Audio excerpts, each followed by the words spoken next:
Everyone make mistakes on their first purchase. I did the same. In 2009, I purchased my first property. I purchased a 400 square meter block of land for just 150k, where I later built a 25 square house at a construction cost of 190k. Though my decision to go for a land and build option was a smart move, primarily because of the first home owner grant at that time, which offered me 32k for new builds. This grant covered a significant 10% of my mortgage, a percentage that makes a huge difference, especially for first-time buyer, which I was at that point. However, despite the advantages, I did make some mistakes along the way.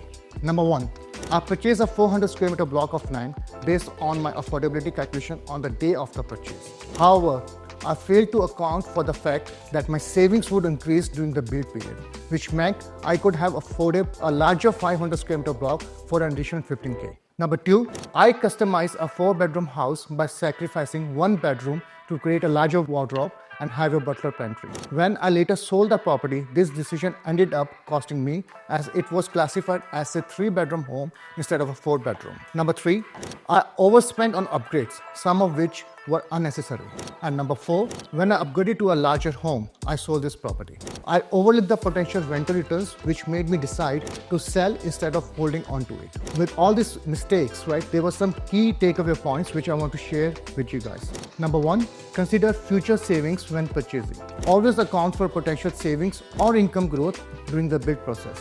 Reevaluate your affordability periodically, especially if you expect an increase in savings or cash flow. Number two, understand the impact of customization.